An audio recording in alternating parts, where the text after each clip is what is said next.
In order to experience better, you have to release control over things that aren't for you. And this topic of conversation is going to be really focused on primarily dealing with people, the people that we love and care about and that we want to spend the rest of our life with. They're not always for us. I feel like in order to experience something greater within our lives, we have to release control over something that was in the past. We have to allow ourselves to let that go and to allow that relationship to kind of roam free in a sense. So we don't go into a new relationship thinking about what we originally had before. Because by really thinking about what we had before, by continuously going back and bringing up the past in our minds and constantly thinking about it, we don't really allow ourselves to be within the present and focus on things that are in our present, like getting to know somebody new and enjoying their presence and building a connection with them. So if you are holding on to a past relationship, a past situationship that you are in, and you're trying to move forward, it is in your best interest to be present, to see that relationship as the past, so you can build towards a better future. Y'all hear me say this quote a lot, but what is gone for a reason. And it's really within God's plan of removing that person to make way for somebody new, somebody who is better suited for you. And we all want to experience somebody that's better for us. We only want what is for us. We should. I know I for sure do. And this is the type of mindset that I maneuver through life with. I only want something that is for me. I only want things, opportunities, people that are for me, not that aren't. And I understand that I may have a love and attachment towards something, but if that something were to leave, I have to be okay with it and not try to hold on to what obviously isn't for me anymore, to what obviously isn't within God's plan for me. What is for me is better, and it's out there for me.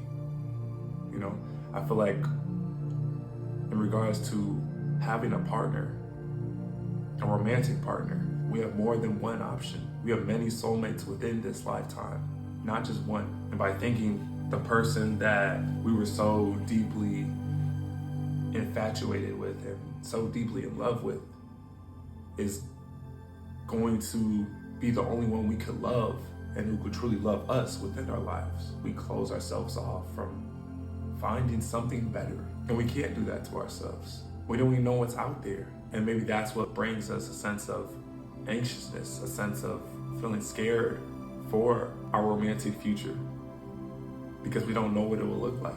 But I mean, that's just life in general. Life is all about not knowing. And within that not knowing, you have to keep faith. You have to talk to God and believe. Manifest. Big on manifestation. Just manifest who you want to come into your life, who you want to surround yourself with. And it's like one thing I'm learning is to be mindful of my word. Is to be very consciously aware of the words I preach, the words I spew out into the world in regards to my own future and what I want it to look like. You know, I have my own checklist of who I want my partner to be, how I want them to not only treat me, but others around me. It's like for me, I want my partner to be nice and kind to others, to be compassionate, to hold space. And this is like all to say that we have to manifest our life. We have to manifest our future partner, because with manifestation and visualization, we're able to bring that vision to light. We're able to bring our ideals to life. And so I feel like it's again important to allow things to be how they are.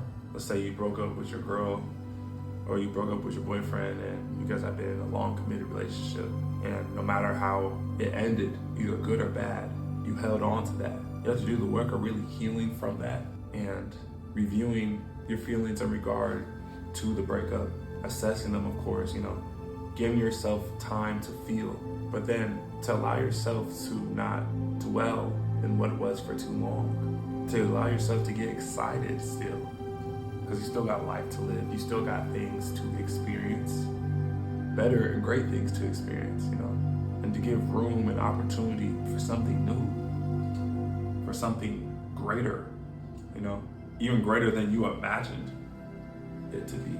You got to give yourself that type of possibility to experience that. You got to validate that feeling and give those feelings light. You got to give those ideas light. It can seem easier said than done, but the best skill I've been able to learn is to be adaptable to the constant changes of life. Everything always happens for a reason. And again, sometimes it may not always make sense, but the things that didn't go your way, you kind of have to just be like, I guess it wasn't for me. I guess it was not for me. And God is really trying to prepare something better and greater than what I once had. And I can't reject that. I can't be in my own way and reject that blessing. Don't block your blessing. I feel like it's important to just give yourself freedom to experience different aspects of life. You know, getting to know new people, experiencing different things. And it's like, in order to experience new things, we have to release control over things that we've already experienced. We have to give ourselves a chance to be part of this new moment, get out of our shell and meet new people, not be stuck and closed off. Not just stay with our one circle because it feels comfortable, because it feels familiar. You know, not stay with that old boyfriend or girlfriend because it is familiar.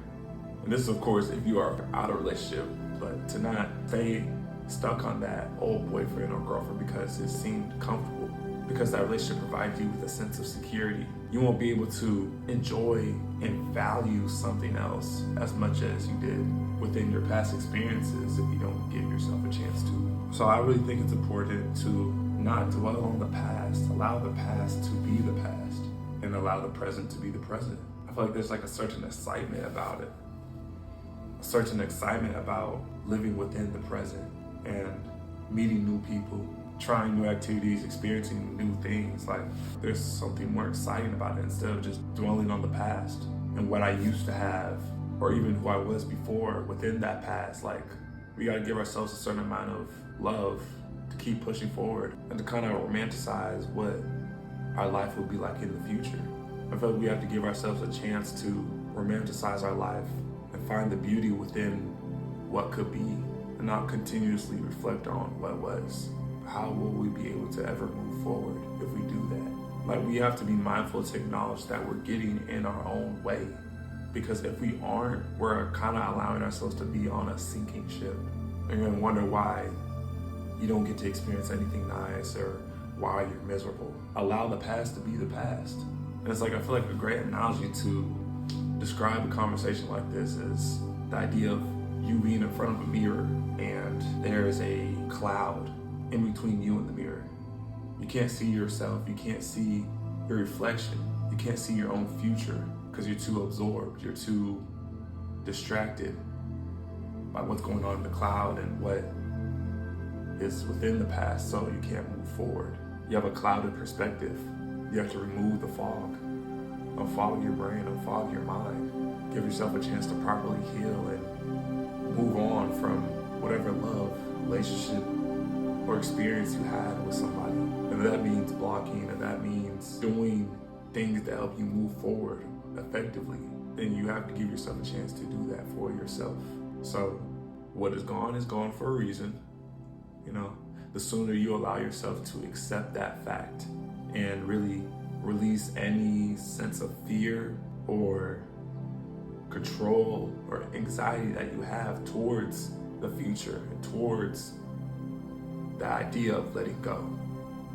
Once you put that in the hands of God, or if you don't believe in God, source, whatever it is, when you allow yourself to release control over that, understand that it's not your control, it's in God's control. And whatever happens, I'm gonna be okay. And I know He's going to find somebody for me. He's gonna bring someone into my life that is better for me. Then I'm good. You gotta remember, we are always covered. And there's nothing to worry about. Once you prayed for something, once you asked God for something, it's already out in the universe. He's already harvesting that and manifesting that. So there's nothing else to worry about and to feel anxious about. It's not in your hands. So chill. Allow Him to handle that. Please, allow Him to handle that. That's not your job. I promise you, what is within our future is going to be better for us if we give ourselves the chance to experience it, of course. So I love y'all. I appreciate y'all so much. If you made this far in the video, thank you. I appreciate y'all. Thank you for watching. And stay blessed, stay easy. And yeah. Peace.